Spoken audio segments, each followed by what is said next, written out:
a la gente. Enfrente de mí hay un ángelo con tus ojos me mira. Llorar quiero y no puedo. Mi corazón suspira. Torna y digo ¿qué va a ser de mí en tierra gallega? Yo me voy.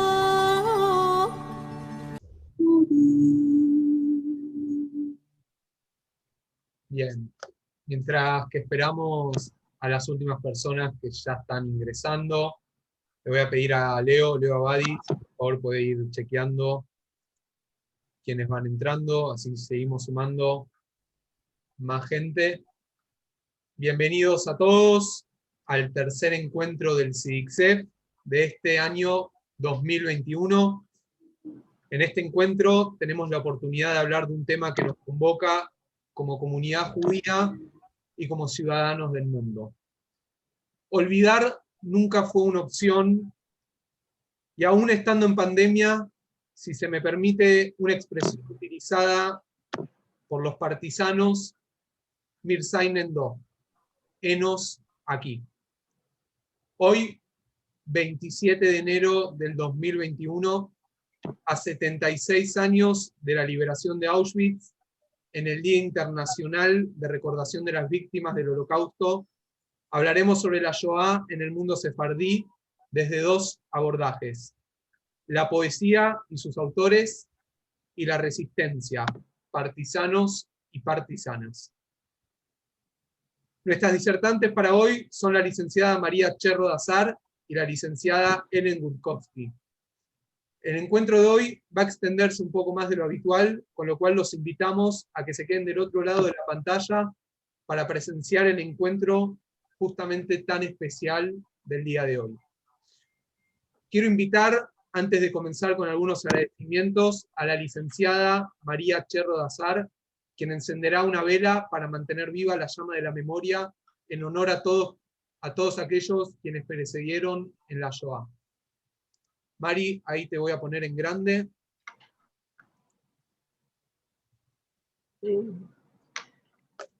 Con la emoción que hoy nos envuelve, voy a encender esta vela en memoria de las víctimas del Holocausto. 6 millones de judíos que han perdido la vida, y en homenaje a ellos va esta luz.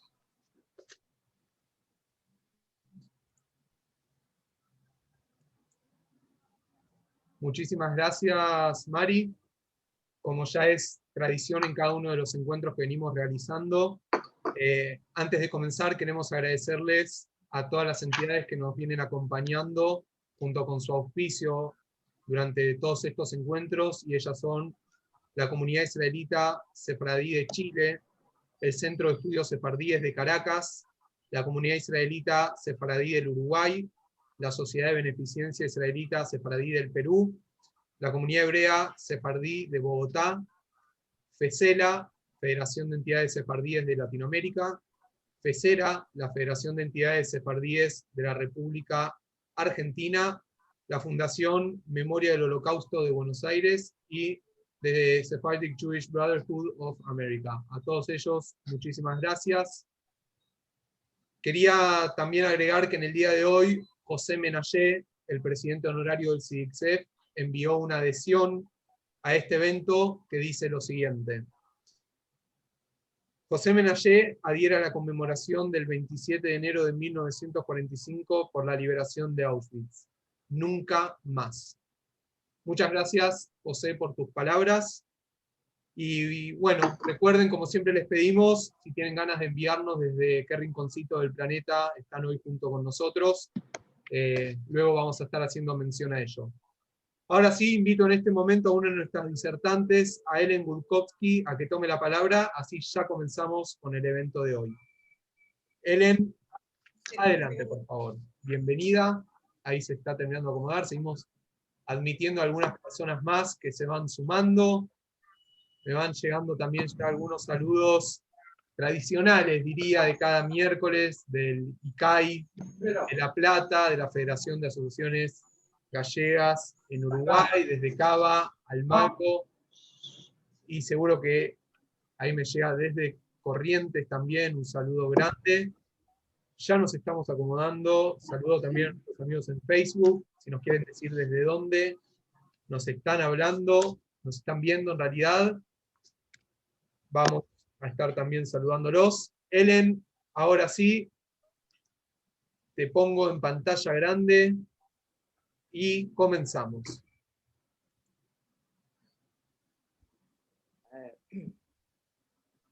¿Empiezo? Ahora sí, Ellen, si querés presentarte para quienes no te conocen, yo ya termino de poner el PowerPoint para el día de hoy. Bueno, yo soy Ellen Goldstein de Gutkowski. Nací en París en 1940, es decir, 5 meses después de empezar la guerra. Viví como niña escondida durante 2 años y algo, mientras mis padres estaban escondidos en otra parte de Francia. Lo hago cortito, pero bueno, fue obviamente una vida distinta, de miedos, de riesgos, que terminó, por suerte, con la guerra. Me reencontré con mis padres, mis padres se salvaron igual que mi hermano, y empezamos una vida normal, si se quiere, después de la guerra, con mucho esfuerzo. En total, yo estuve 2 años con una familia católica durante la guerra y 2 años con otra familia católica después de la guerra, la familia que había salvado a mis padres. Tal vez sea esta historia de mi infancia que me ha llevado en los últimos años a ocuparme de la Shoah, y he formado un grupo hace ya como 20 años, he formado un grupo de sobrevivientes de Francia con los cuales hemos trabajado mucho toda la historia de la Shoah, y hemos publicado ya prácticamente todo el libro, mejor dicho, el primer volumen, y el segundo volumen está por publicarse, y relaciono esto con algo que iba a decir al principio. Es que hoy para mí es un día muy triste, no solamente porque es el día de conmemoración del Holocausto, sino que porque 2 personas muy queridas de mi grupo han fallecido. Una ayer, Miriam Kessler; uno hoy, Nicolás Rosenthal. Nicolás Rosenthal eligió, entre comillas, el que fue deportado el 27 de enero, el día de conmemoración, para irse. Trabajando así con esta gente durante tanto tiempo, intercambiando tanto, bueno, en realidad es una familia. O sea, todas esas pérdidas son muy dolorosas porque formamos como una gran familia. Otra cosa que me hizo mucho daño es que Nicolás escribió un diario durante los 2 primeros años de la guerra. Y ese año recién lo descubrimos hace poquito. Logré hacerlo imprimir, hacerlo editar en Francia, en francés, y luego se está publicando aquí en castellano. Sabiendo que Nicolás estaba muy enfermo, hicimos todo lo posible. El editor, Leopoldo Kulesh, la nieta de Nicolás y yo, para conseguir que Nicolás no se vaya sin haber visto antes su libro. Lamentablemente se fue 2 o 3 horas antes. El libro está saliendo hoy y Nicolás se fue esta mañana. Bueno, eso quería decirlo en homenaje a Miriam y a Nicolás. Y ahora, si quieren, entro en mi tema. El tema que yo le propuse a Sidi Youssef es hablar de la resistencia en el mundo sefaradí. Es un tema poco abordado hasta ahora y lo pensé a partir de un Zoom que hicimos el año pasado con Mario Sinai justamente y Karen Kadosh, y me di cuenta de que mientras que en Rusia, Polonia, Francia, Bélgica, había muchos trabajos, muchos artículos, muchos documentales sobre la resistencia y los partisanos entre los ashkenazim, poco se había hecho entre los sefaradim. Así que me puse a investigar. Hay poco todavía divulgado, investigado, y lo voy a hacer desde una manera muy sencilla y muy humilde porque es poco el material que encontré. Así que, primero, para los que no están familiarizados con lo que es el mundo sefaradí del cual voy a hablar, quiero decirles que cuando hablamos del mundo sefaradí, hablamos, ahí está, lo tienen en este mapa, de las comunidades que se fueron estableciendo en la cuenca mediterránea y en la región de los Balcanes, que lo fueron creando, fundando, los expulsados de España y de Portugal en 1492 y 1496. Y luego, obviamente, sus descendientes, porque todo no se hizo de un día al otro. Así que ustedes pueden, no vamos a entrar en detalles, pero hubo muchas comunidades en Turquía, muchas en Grecia, en Bulgaria, en la ex Yugoslavia, inclusive pequeñas en Israel, en el norte de África y en Italia. Eran pequeñas todas estas comunidades, menos Salónica, que era la más grande. No fue tampoco demasiado grande, pero la más grande, Salónica, llegó a tener 90.000 judíos sefaradíes en la década del 30 y en vísperas de la Segunda Guerra Mundial todavía tenía 49.000 personas.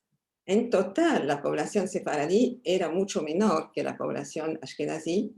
Calculamos que antes de la guerra llegaba a 1 millón. De este millón, 300.000 fueron víctimas de la Shoah. Una tercera parte. Es la misma proporción que entre los ashkenazim. ¿Puedes ponerme los dos otros mapas? Sí. O sea, acá vemos las comunidades del Egeo, Atenas, está acá, Salónica y Kavala, que son las comunidades de las cuales más voy a hablar. Kavala y Salónica están en Macedonia, Atenas está, bueno, en esta parte, ¿cómo se llama? Alguien me lo dirá. Y voy a hablar después de la isla de Chalkis, no, de la isla Eubea, que está aquí. Vemos la otra, a ver si tiene...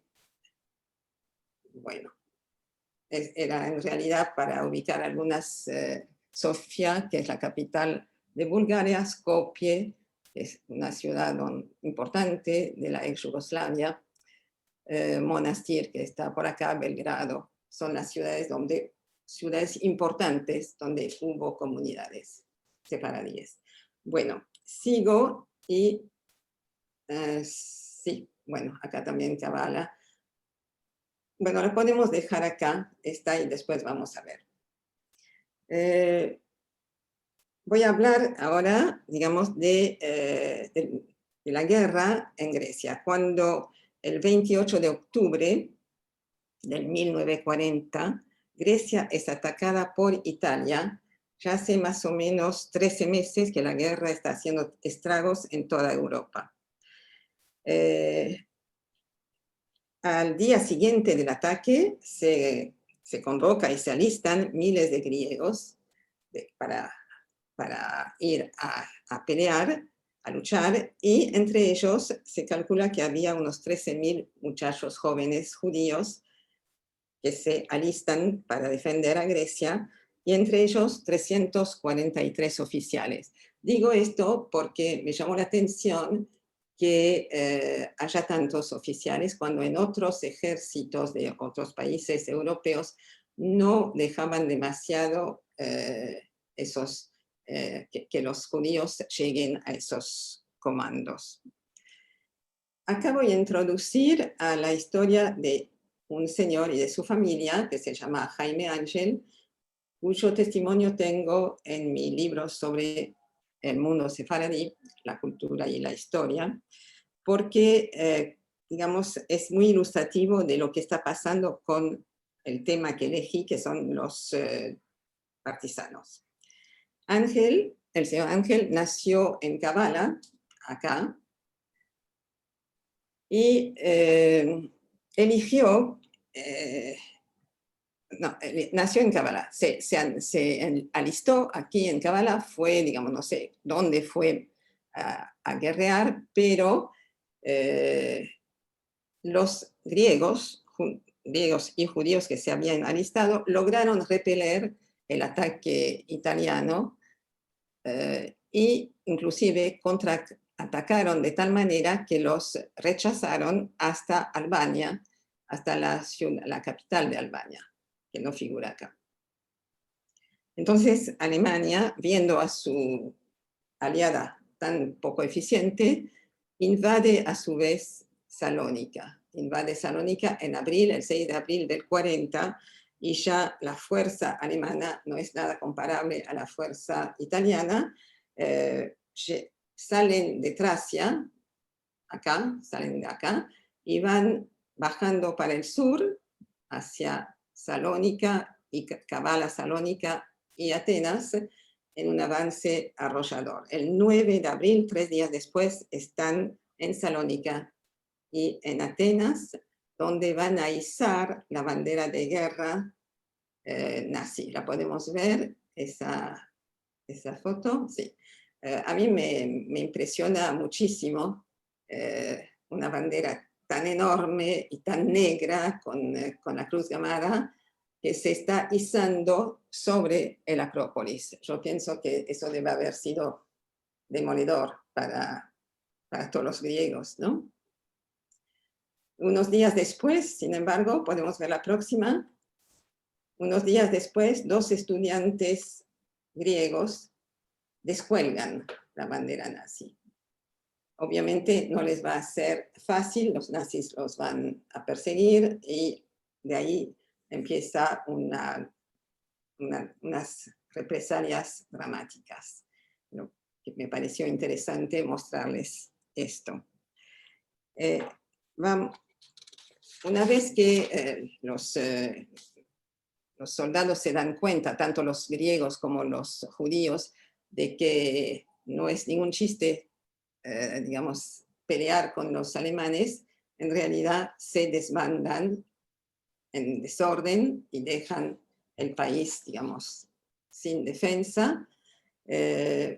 Mi amigo el señor Jaime Ángel, también huye, vuelve en una larga caminata, vuelve a Kavala, donde vivía la familia de su mujer, luego a Drama, perdón. Vuelve a Drama primero, a Kavala después, donde vivía su familia, luego a Atenas, porque él se había mudado algunos meses antes de la guerra a Atenas, pensando justamente que como Atenas estaba bajo la autoridad italiana, los judíos iban a ser menos en peligro, a estar menos en peligro. Y fue así.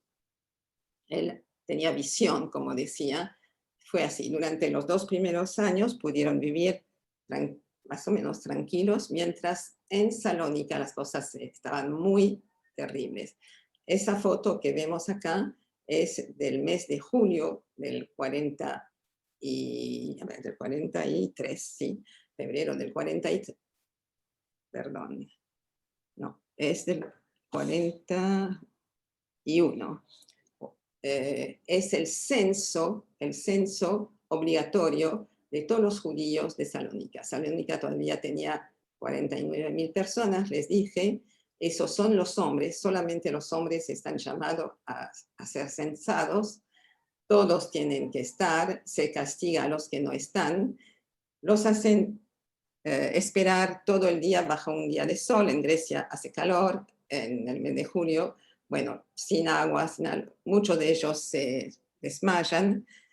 Y la siguiente, por favor, Ilan, la foto siguiente, ven como algunos que se quejan o que quieren recibir agua, los alemanes les hacen hacer ejercicios, salto de rana, cuando esos pobres hombres están totalmente agotados.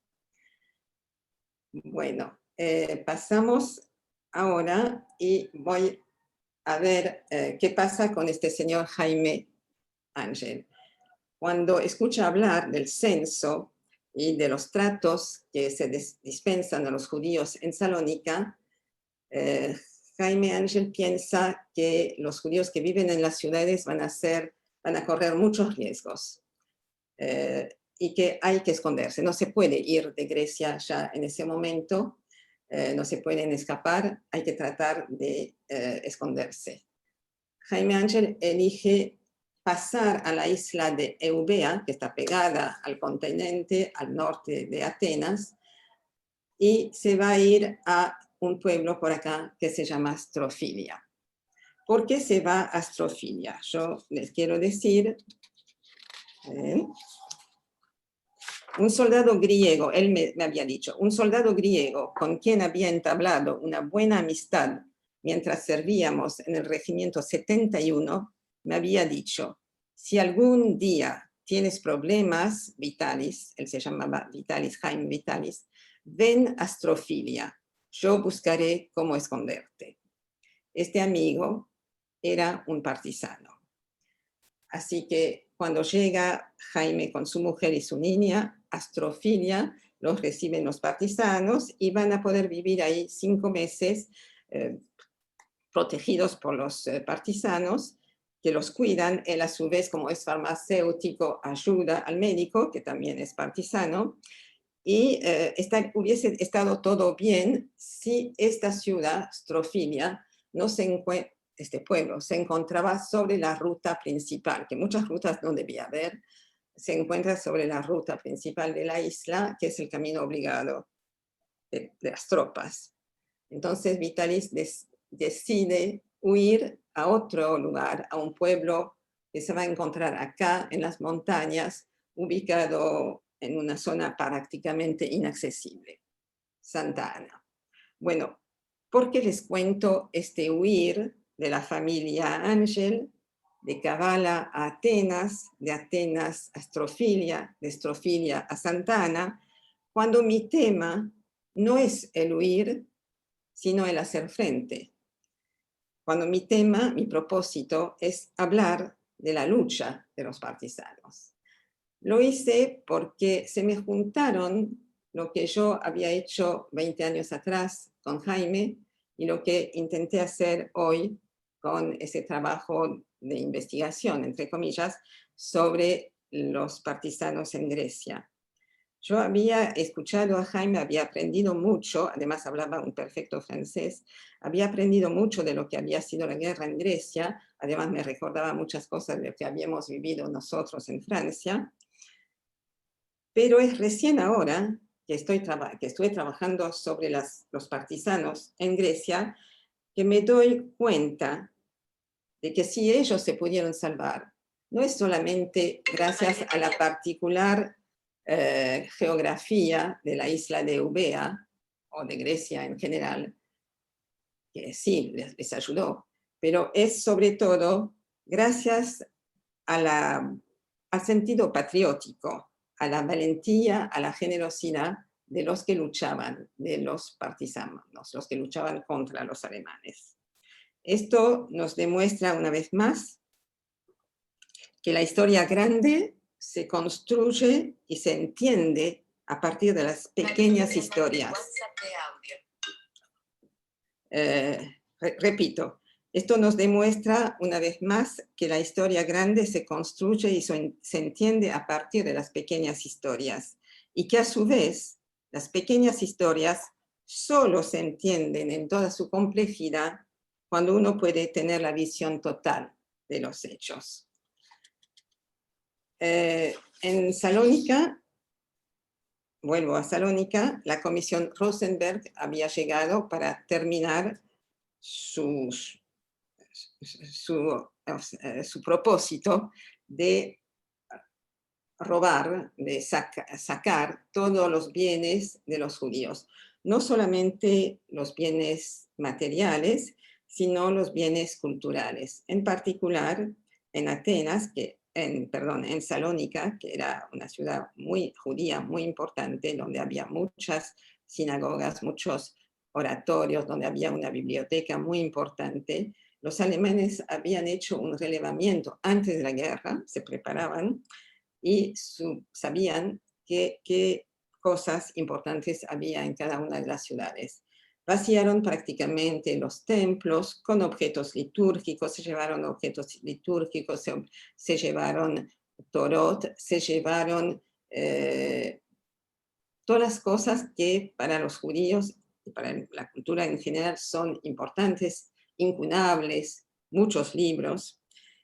Y, o sea, hicieron eso no solamente en Salónica, sino que lo hicieron en Drama, en Ioannina, en todas las ciudades importantes de Grecia.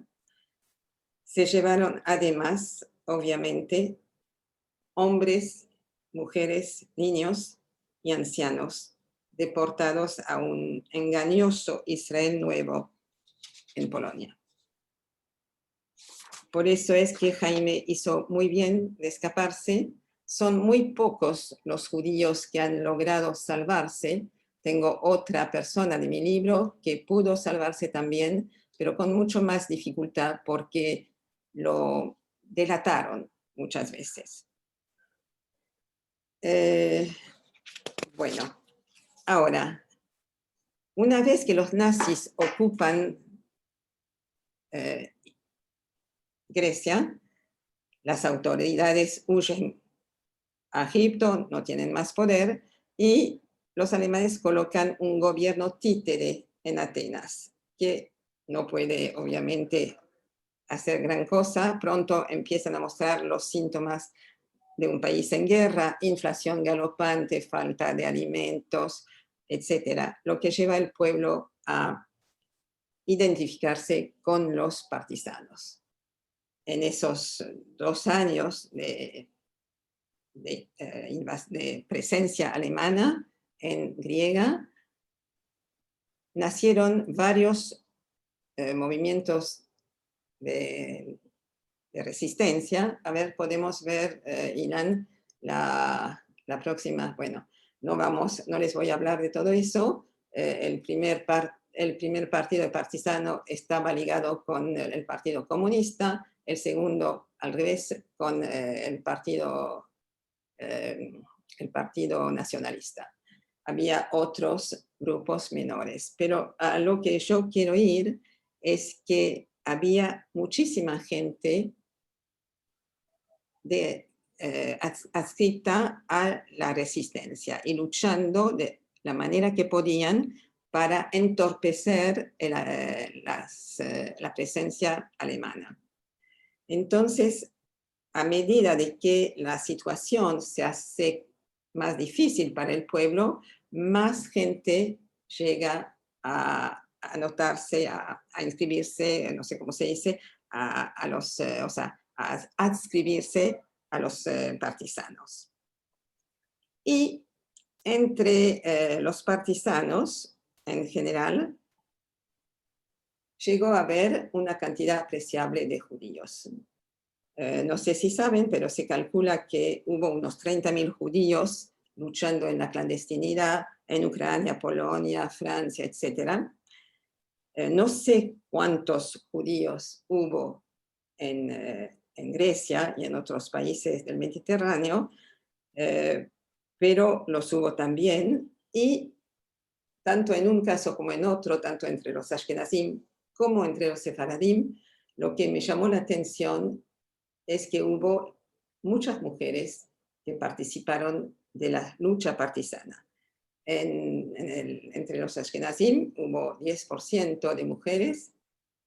Entre los Sefaradim no conozco el porcentaje, pero teniendo en cuenta las tradiciones, la vida de los sefaradim en esos pueblos, en esas comunidades, la tradición de recato, la tradición de que la mujer es de la casa, que no mira al hombre, etc., es muy llamativo y estoy en admiración ante esas chicas jóvenes en general que se dedicaron a la resistencia. Voy a hablar de una en particular, que es la figura más emblemática de las partisanas judías sefaradíes, Sara Yeshua Fortis. Ella nació en 1927 en Chalkis, justamente una ciudad de la isla que hemos visto antes, y su conciencia patriótica la fue formando un hermano de su madre, un coronel del ejército, justamente un coronel que cayó frente a sus tropas en el contraataque exitoso contra los italianos.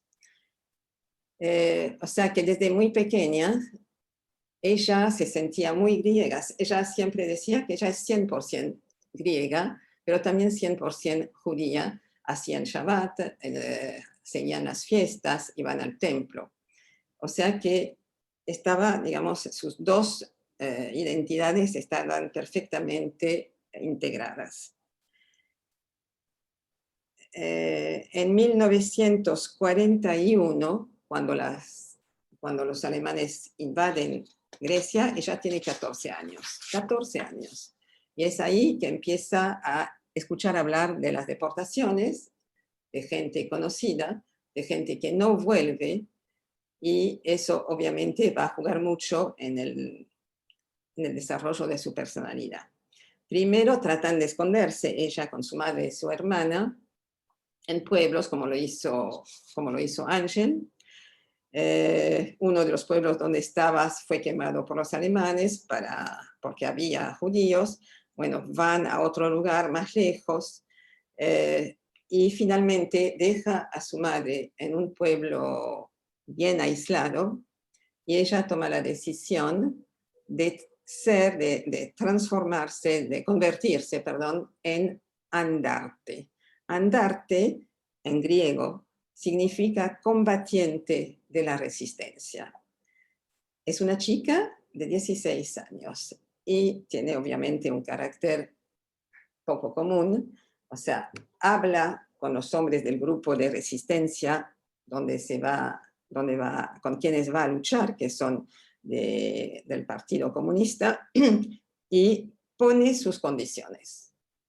Ella dice, yo no voy a cocinar, no voy a ser enfermera, no voy a cuidar a los enfermos. Si yo soy una partisana, tengo los mismos derechos y haré las mismas cosas que ustedes. O sea que Sarika, como le dicen, es la primera en romper las rígidas reglas impuestas por las diferencias de género. Y Sara no solo va a luchar al lado y como los hombres, dinamitando vías de tren, atacando los transportes, las líneas de comunicación, sino que va a hacer algo muy llamativo, muy novedoso y realmente importante. Va a decide ella, recorrer la isla a lomo de burro, no había muchos medios de comunicación, para reclutar a más jóvenes mujeres campesinas. Forma una brigada de 12 mujeres muy jóvenes, les enseña, o sea, en un mes las chicas están totalmente transformadas. Imagínense que vienen de pueblos, de familias donde la mujer, vuelvo a decir, tanto la mujer judía como la griega, no tenían un papel importante en la familia. Bueno, estas mujeres en un mes se transforman. Sara era una mujer, una oradora innata, con sus 17 años, 16, apasionada, y se ve que podía convencer fácilmente a las chicas. Les enseña a ser uno igual o una igual entre los hombres, a no tener miedo, les enseña a manejar armas, molotov, ¿cómo se llaman? Las cócteles molotov, y las chicas, a pesar de que viven de una manera muy dura, no tienen una base fija, duermen al aire libre, se meten en escondites, atacan desde lugares clandestinos. A pesar de todo eso, hacen, digamos, una obra muy importante, a tal punto que los hombres partisanos deciden de incorporarlas a la división, porque se dan cuenta de que estas chicas andartes son muy valiosas, o sea, pueden hacer cosas como ellos, pero también cosas que ellos no pueden hacer. Por ejemplo, también se le ocurrió a Sara hacer representaciones teatrales en los pueblos. ¿Pero por qué? Para juntar información que les pueda servir después a los partisanos. Bueno, finalmente Sara se convierte en una figura legendaria y muy respetada en el movimiento Andartes en Grecia. A los 18 años era conocida como capitanisa o capitanisa del pelotón de mujeres del 7º regimiento de Elas. Acá la vemos con 2 compañeros seguramente, y quiero que me muestres la otra diapo, si es posible, Ilan, para decirle que no fue solamente Sarika la combatiente, hubo muchas otras, que obviamente no las puedo nombrar ni decirles quiénes fueron, pero es muy llamativo que en Grecia, en las pequeñas comunidades sefaradíes, no son un número importantísimo, pero hubo varias chicas que se dedicaron a ser enfermeras, etcétera, con los resistentes, pero también a hacer trabajos de contactos, de couriers, de complots, en fin. Realmente es una cosa que yo no sabía y me parece importante que lo sepamos. Y voy a ir terminando con el caso de Italia, donde también pude encontrar algo de material. En Italia había partisanos, pero esos partisanos, había muchos partisanos, pero esos partisanos, hombres, la mayoría de ellos eran desertores del ejército. Bueno, por Mussolini, cayó Mussolini, lo volvieron a poner los alemanes, no vamos a entrar en los detalles. Muchos de los soldados italianos habían desertado para no hacer cosas que no querían hacer. Y esos desertores no podían circular porque los podían arrestar, los podían castigar, matar. Entonces, en el caso de Italia, la presencia de mujeres entre los partisanos era muy importante porque a ellas no se sospechaba de ellas, podían andar por las calles.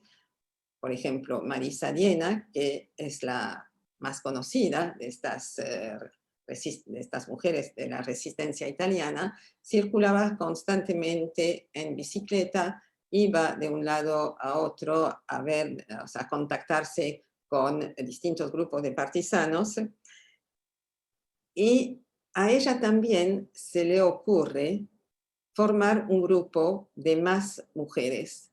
Ella, como Sara, recorre la región, ella es de Turín, pero se escapa a las montañas en la zona de Torre Peniche, que no sé exactamente dónde queda, pero me gustó el nombre, y allí en esa zona empieza a reclutar jóvenes.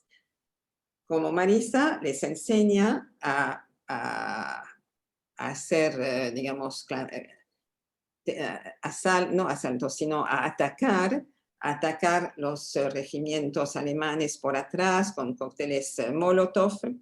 Bueno, no sé todo lo que hacían, pero el papel de estas mujeres fue esencial para que los partisanos italianos judíos y no judíos. No sé cuántos judíos hubo en Italia, no creo que haya habido tanto, porque la población judía de Italia era bastante chica, y una parte de ellos importante había sido deportada, o sea que no sé cuántos partisanos judíos había, pero entre partisanos griegos y partisanas judías lograron hacer un trabajo importante. Por ejemplo, en el año, Marisa dice, no teníamos todo lo que tiene un ejército oficial, como ser los servicios de inteligencia y de comunicación, pero teníamos a esas chicas campesinas que nos ayudaban a mantenernos conectados entre los distintos grupos de partisanos y a pasar información de unos a otros. Al poco tiempo, ella es nombrada vicecomandante del Servicio de Información de su unidad. Bueno, la guerra está por terminar. El 25 de abril del 45, un mes antes de la finalización de la... un mes antes de la finalización de la guerra, Turín es liberada por un grupo de partisanos, y allí en Turín se van a reunir 300.000 partisanos para organizar un comité de liberación nacional. Y es a partir de ese momento que se va a rearmar el gobierno italiano. Marisa va a seguir comprometida, se va a comprometer con la política, y bueno, vamos a terminar con esta frase que Marisa decía: recuerdo que estar luchando como partisana era la mejor manera posible de sobrevivir. Teníamos nuestro destino en nuestras manos. Podíamos respirar aire fresco, pero quedar vivo quedar vivo como partisana y como judía era un trabajo de jornada completa. Terminamos mirando las 3 o 4 diapositivas que quedan. ¿Ilan? Claro que sí. Bueno, aquí está Marisa Diena. Ponemos las siguientes, donde vamos a ver 2 partisanas. Ahí está Marisa con otra partisana. Ven, las armas no son cualquier cosa. Y finalmente la otra, donde se ve un grupito de 4 partisanas en la ciudad de Turín. Bueno, esto es todo lo que les quería decir. No sé cuánto tiempo me ha llevado. He tratado de ser breve. Y bueno, le doy la palabra ahora al que sigue. Helen, antes que nada, agradecerte primero por tu testimonio, segundo por esta muestra de historia. La verdad es que lo que has traído es un tema del cual poco se habla, poco se conoce, y está bueno que un día como hoy también recordemos la historia lo más completa que se pueda. La verdad, Helen, estoy un poco emocionado, sentido creo que como muchos en el público. Hay mucha gente que te está enviando saludos, y antes de pasarle la palabra a Mari, a la licenciada María Cherro Alazar, quiero contarte, Helen, que te está enviando muchos saludos Eva Strauss, que está aquí en el Zoom, y también desde el Facebook te está saludando Nora Gil, o Nora Gil, perdón si digo mal el apellido. Y también tengo un saludo muy especial de una persona que esperabas, además de tu familia dentro de este Zoom, que es el juez, el doctor Franco Fiumara, que te envía muchos saludos. También estuvimos con Karen ahí tratando de que ingrese, así que lo hemos logrado y te pude escuchar, así que te mando muchos saludos.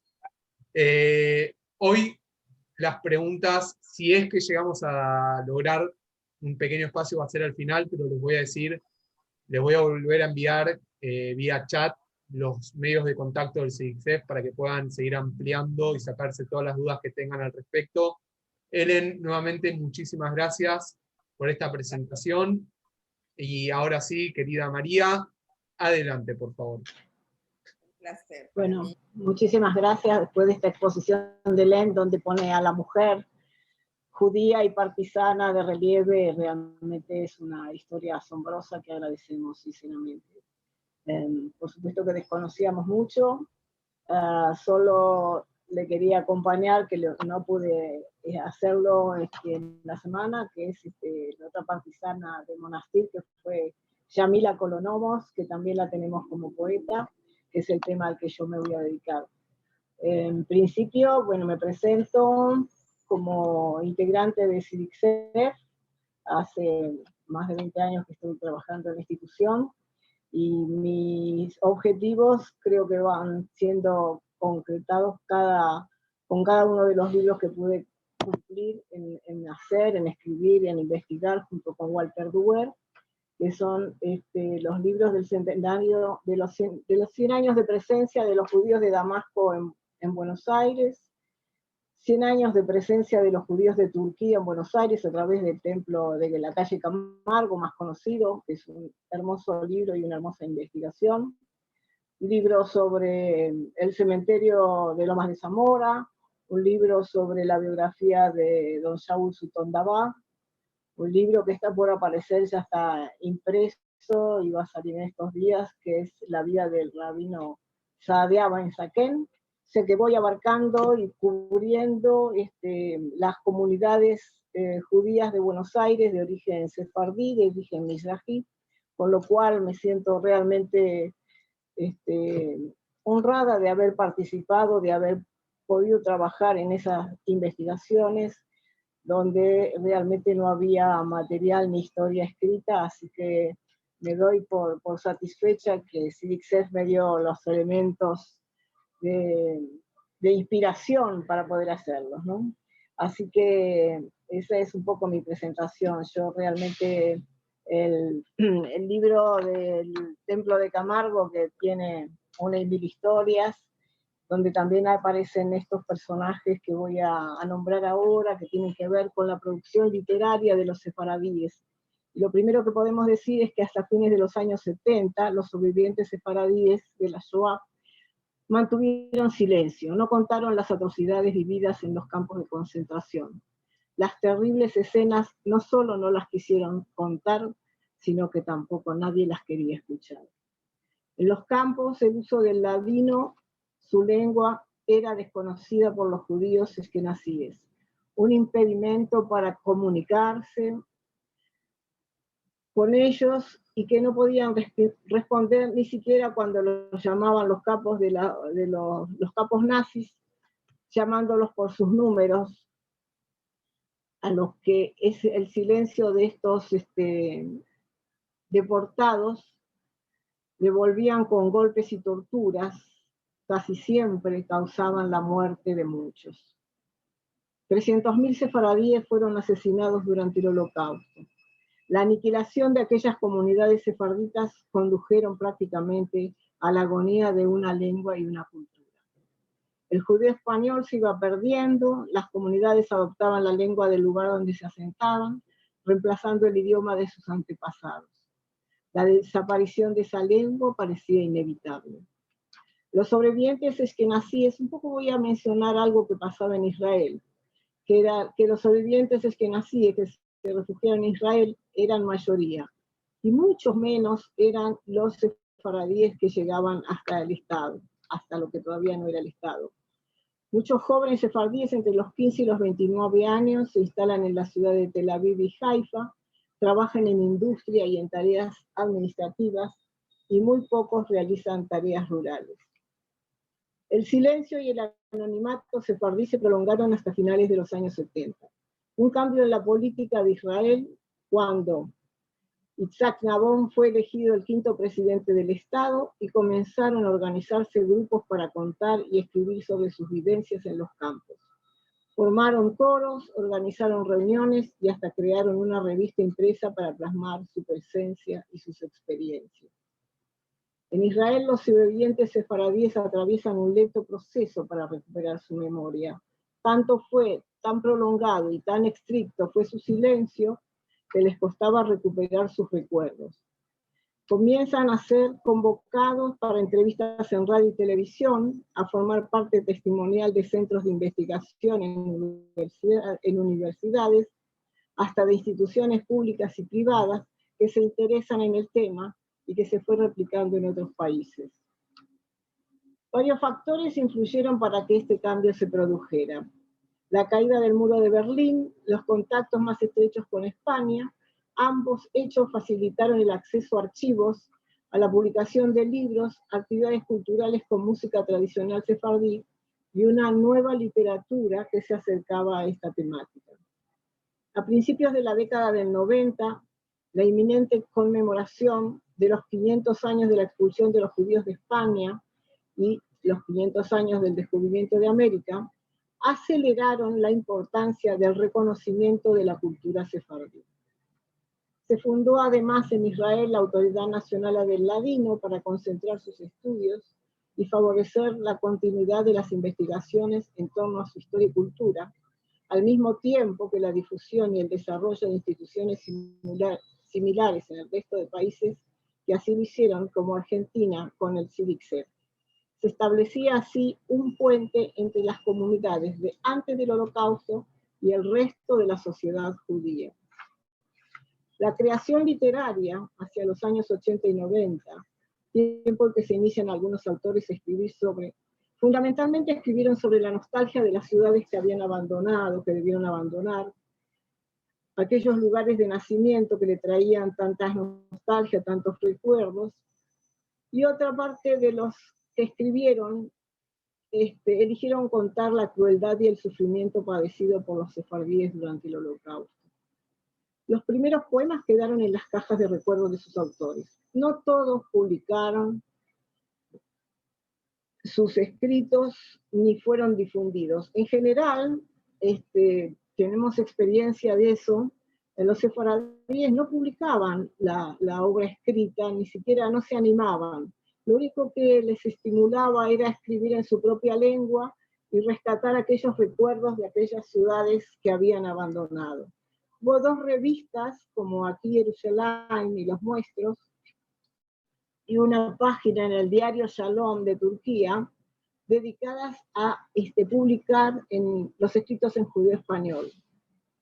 Y el pionero en la publicación de un libro que recopilara esos poemas fue Isaac Jack Levy.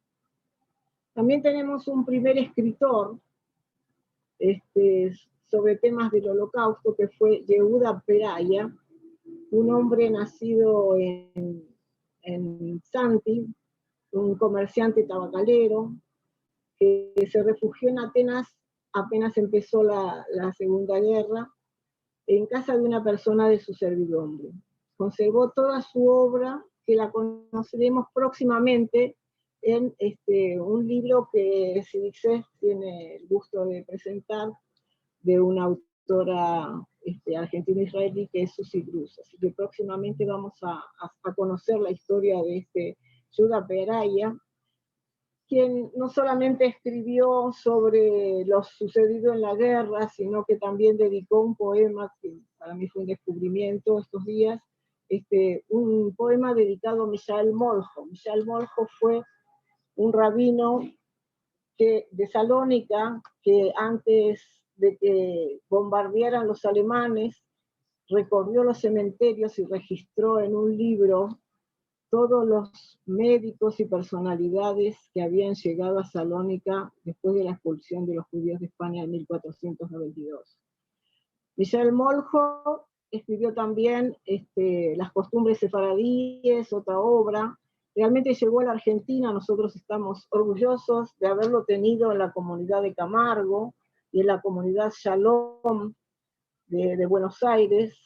Fue un hombre que también escribió sobre las costumbres, escribió algunas obras de teatro, y tenemos el particular privilegio de haberlo contado entre las autoridades del templo de Camargo, y luego que se pasó al templo Shalom. una curiosidad que me pareció un poco para continuar el tema de los libros y los lectores y las publicaciones, de un tema que iniciamos la semana pasada con Paloma Díaz Mas, y que me llamó mucho la atención, es que Misael Molho trajo una gran biblioteca a Buenos Aires, y que a su muerte fue llevada a España, al Instituto Arias Montano, instituto que publicó sus obras en el año 1950.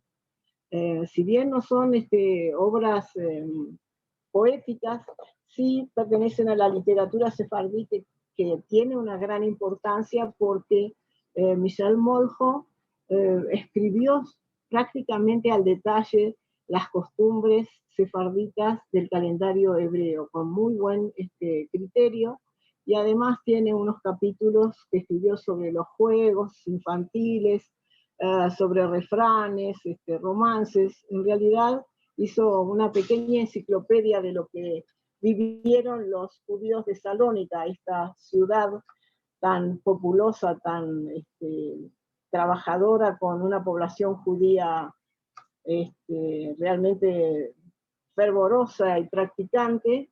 Y entonces en la obra de Misael Molho tenemos los testimonios de toda esa vida sefaradí que transcurrió en Salónica antes del Holocausto. Otra producción que tenemos interesante es de una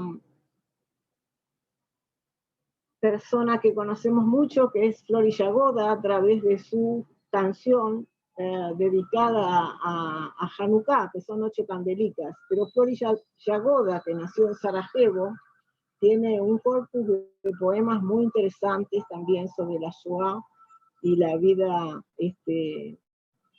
sefaradí. Dice: todos se fueron, las calles están vacías, las casas son sin alegrías, las ventanas son sin rosas.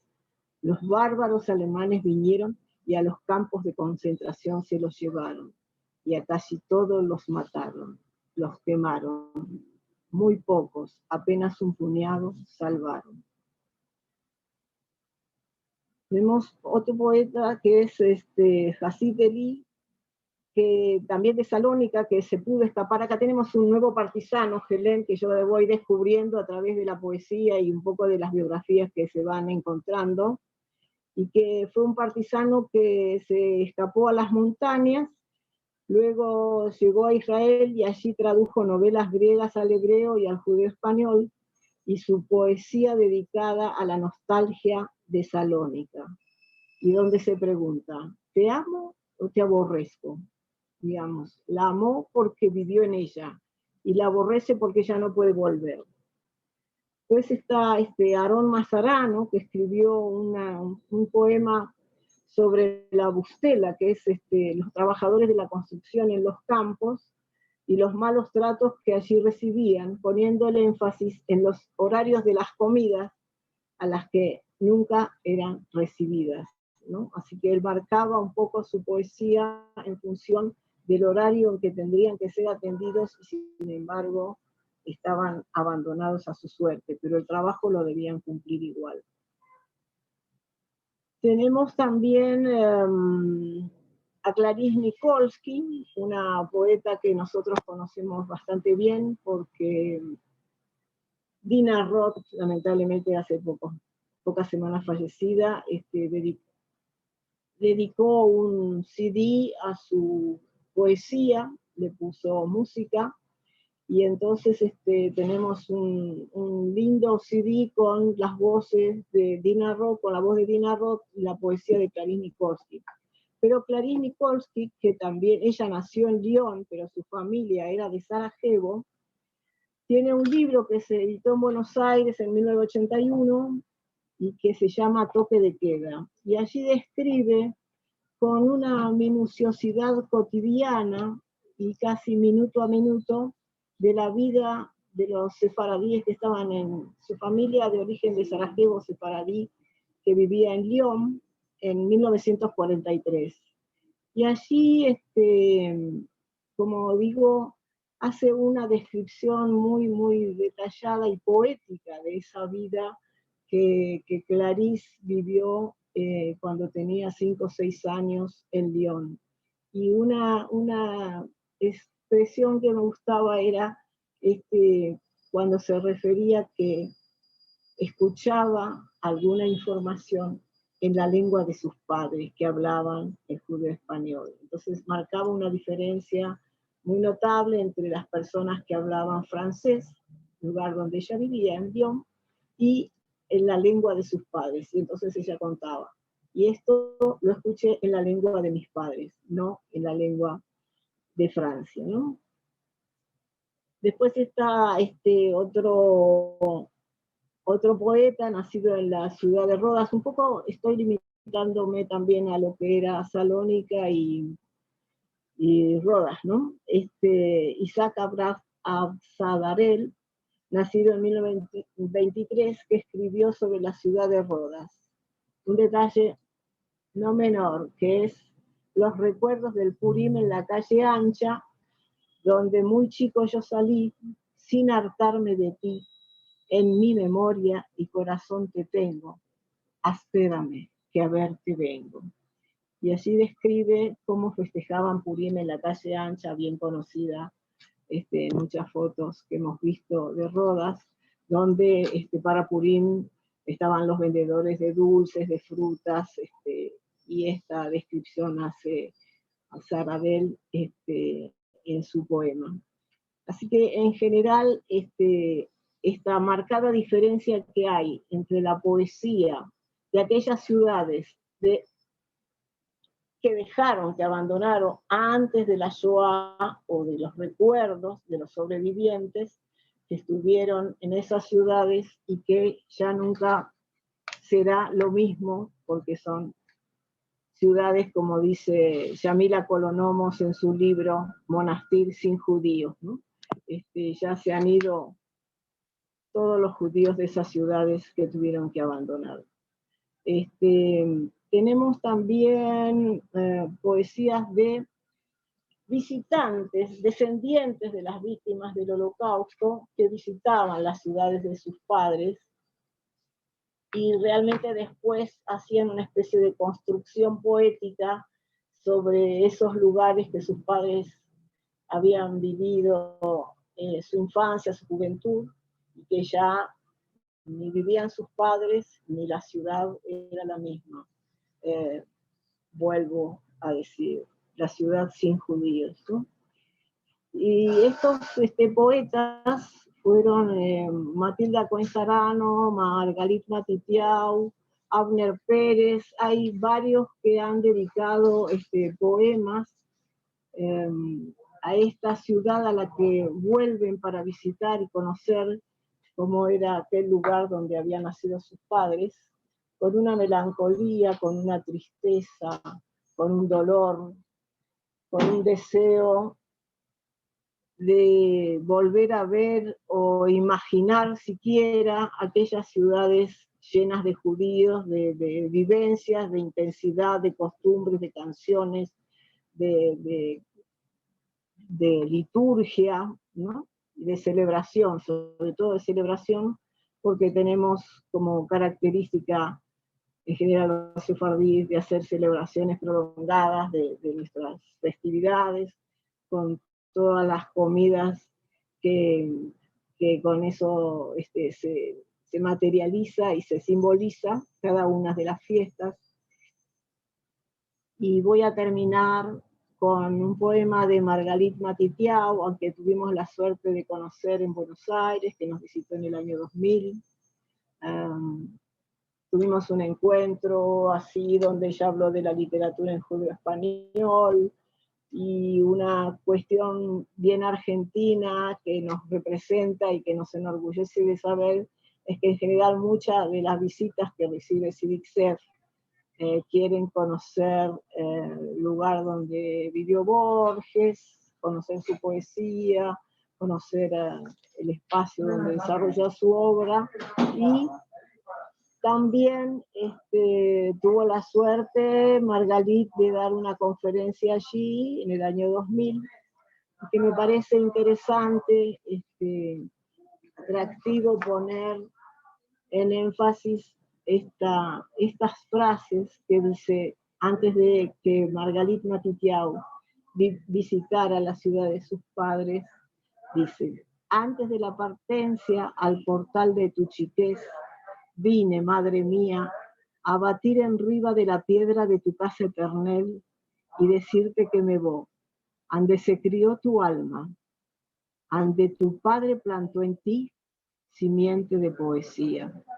Esto es un poco una breve reseña de la producción literaria que demoró bastante en aparecer por estos esfuerzos de hacerse reconocer la comunidad sefaradí en una ciudad, en un estado de Israel, en una ciudad como Buenos Aires, donde la cultura es tan heterogénea, pero que, bueno, llegamos a tener un espacio como CIDICSEF, llegamos a tener una literatura, llegamos a tener una historia y una cultura que nos representa y de la cual estamos orgullosos y por la cual trabajamos día a día para que esto no se pierda, para que la lengua se mantenga, las tradiciones, las costumbres, la liturgia, el ser sefaradí permanezca a pesar de la Shoah, a pesar de la aniquilación de las comunidades sefarditas del Mediterráneo. Nosotros seguimos trabajando y aquí estamos. Nada más. Muchísimas gracias, querida María. También, no lo habrás notado, pero yo sí, que soy quien recibe los mensajes, hay mucha gente que está muy feliz de escucharte y agradecida sobre todo por la exposición. Quiero contarte a vos, Lía, y también a todos los que nos están viendo, que somos entre Facebook y el Zoom, somos más de 150 personas las que estamos en este momento presenciando esta actividad a lo largo y ancho, no solamente de este continente, sino de todo el mundo. Han llegado saludos también desde España, desde Venezuela, desde Israel, aquí en Argentina desde Salta, Corrientes, Tucumán, la provincia de Buenos Aires, realmente un montón de lados, y todavía queda un poquito más. ¿Se acuerdan que al principio les dije que el evento de hoy iba a durar un poco más de tiempo? Y ustedes saben que dentro de la comisión directiva del CIDICSEF tenemos a una especialista también en temas musicales.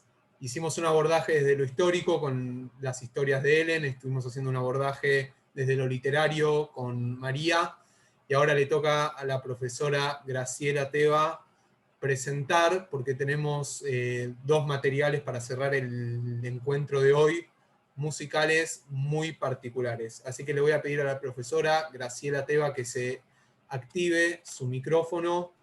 Recuerden, porque también algunos me están preguntando, mando saludos también al sur de Chile, que nos están escuchando desde allí.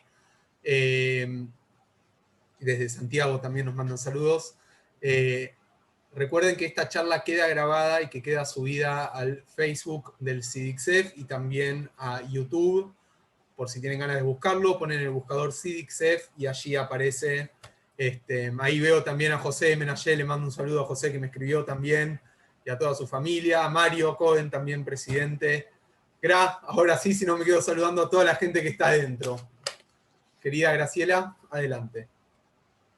Bueno, amigos, un gusto poder presentar a dos cantantes con dos canciones totalmente dedicadas a la Shoah.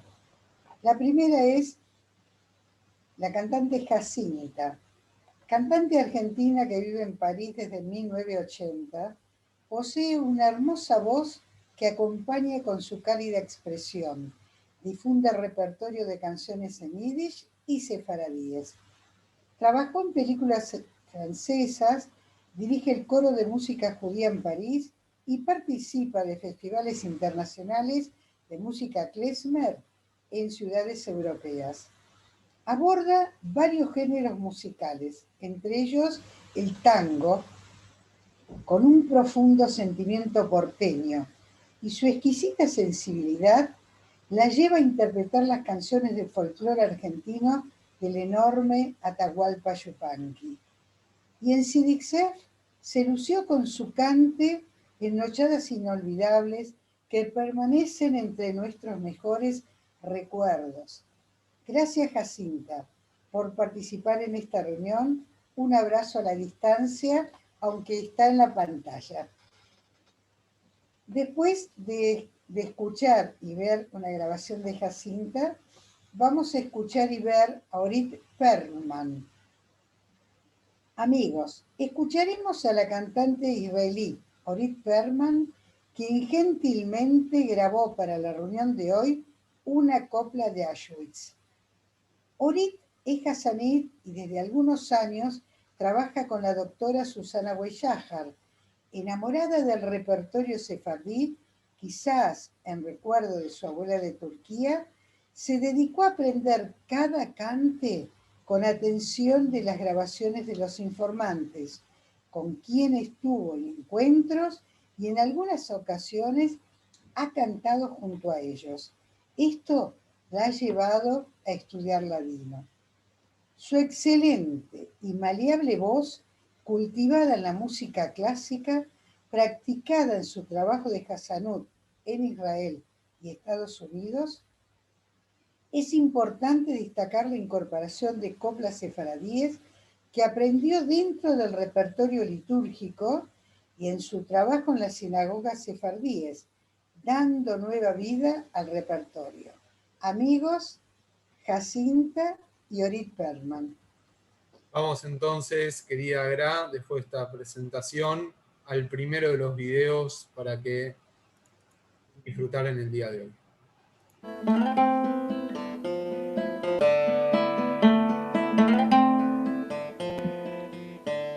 Criadora, ¿hasta cuándo? Criadora, ¿hasta cuándo? Tu paloma encarcelada y en la suela asada, y en la suela asada, y en la suela asada está solitaria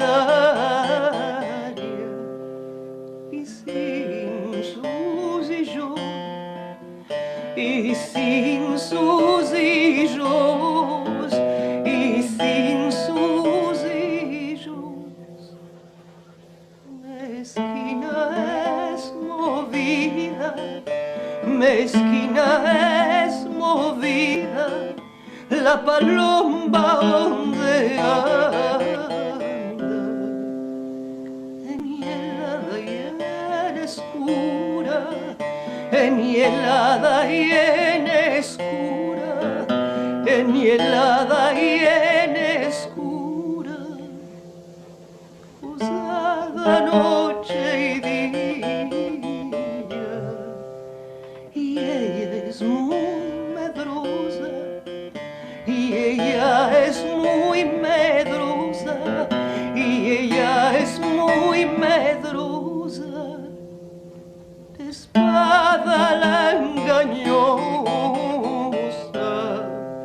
y de dientes de león, y de dientes de león, y de dientes de león. Ay, Dios, que alas le diese, ay Dios, que alas le diese, que en volar pudiese, por los montes corriese, por los montes corriese, por los montes corriese, por las cuestas saltase,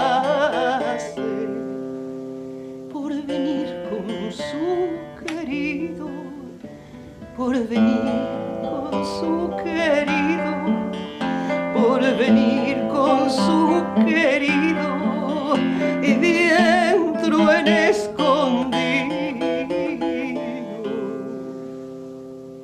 olvidaría mi dolor, olvidaría mi dolor, olvidaría mi dolor.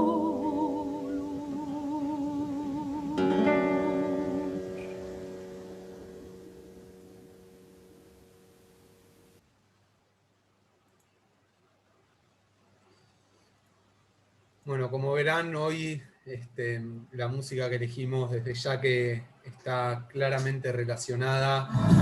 Perdón, un segundito. Reproducción automática de YouTube puede pasar. La música que uno escucha sigue a continuación, pido disculpas. Decía que la música que estamos escuchando hoy claramente está ligada al suceso, al evento que estamos recordando hoy. Jacinta está aquí presente.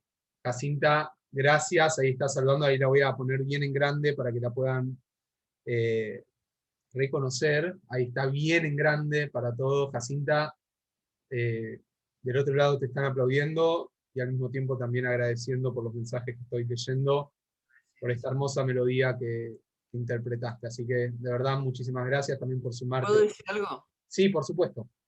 Sí, justamente cuando María hizo alusión a Clarice Nicoitsky, que tuve el honor de conocer, y además agrego que mañana hay en Francia un homenaje a Jaime Vidal Cefija, en el cual voy a participar también. Qué cosa extraña que somos unos cuantos ashkenazim que nos interesamos profundamente en la cultura sefarada, ¿no?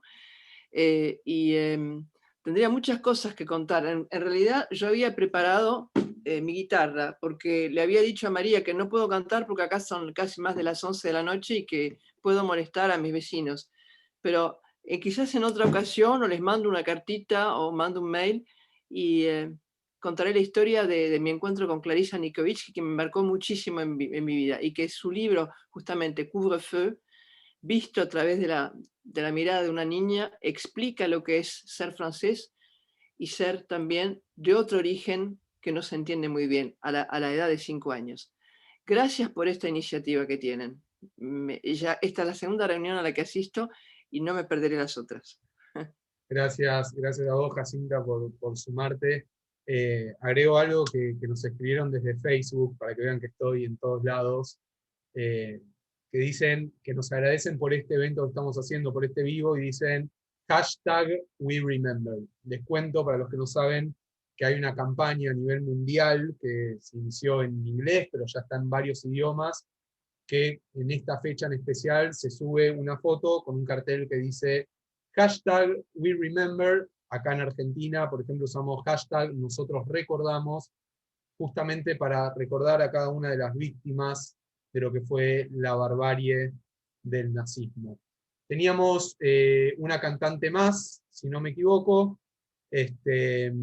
así que ya mismo voy a estar poniendo un video más y de a poquito empezamos a cerrar el encuentro de hoy, así que ahí debería empezar a aparecer el video. Aparece el video, entonces le doy play. Vos vou cantar A ver. las coplas de Auschwitz que compuso David Chaim, nacido en Saloniki, cuando laboraba en el crematorio de Auschwitz. Yo me embezí este cante de la colección de Susana Weichschachak. 7 días encerradas en vagones de Beimas. Una vez a los 3 días mosquitaban a airar. Una vez a los 3 días mosquitaban a errar. Madre mía, mi querida, tú tuviste el zehut de morirte en tus tierras y no pasaste por el oluk, de morirte en tus tierras y no pasaste por el oluk.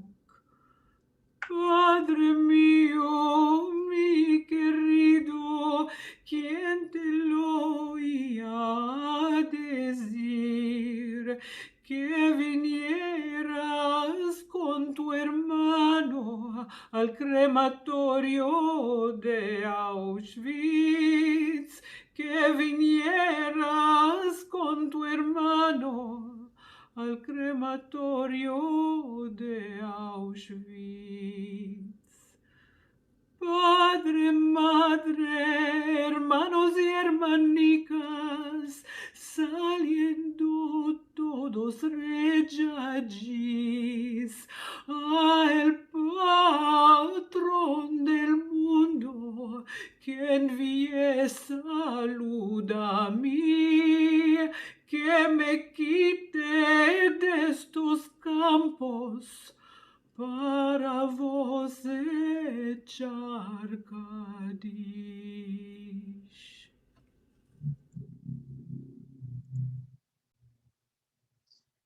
Bueno, conmovedor. Creo que cuando no alcanzan las palabras, sobran los momentos. Y hemos vivido un momento más que intenso, más que emocionante.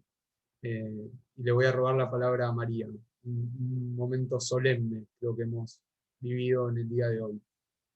Quiero, antes de despedir, agradecerles por supuesto a cada uno de ustedes por estar, a los que están en el Zoom, a los que están en Facebook, acompañándonos en el día de hoy, pero especialmente agradecerle y mucho a Ellen Gulkowski, que con sus historias nos ha dejado maravillado, al igual que a la licenciada María Cherro Dazar, a las dos cantantes que tuvimos hoy, que seguramente vamos a volver a reencontrarnos con otro motivo, con otra tonalidad, para poder vivir y aprovechar un poquito más de su hermosa voz. Jacinta, ahí te veo.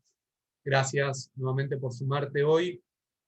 Agradecerle nuevamente a toda la comisión directiva del CIDICSEF por la confianza, por dejarme manejar este evento tan importante y tan necesario, porque justamente con esta frase me quería retirar. Hoy no nos vamos a retirar con música, pero me parecía que valía la pena poderse de un sobreviviente de la Shoah que también se convirtió en escritor, que fue ni más ni menos que Primo Levi, quien había anunciado que si comprender es imposible, conocer es necesario.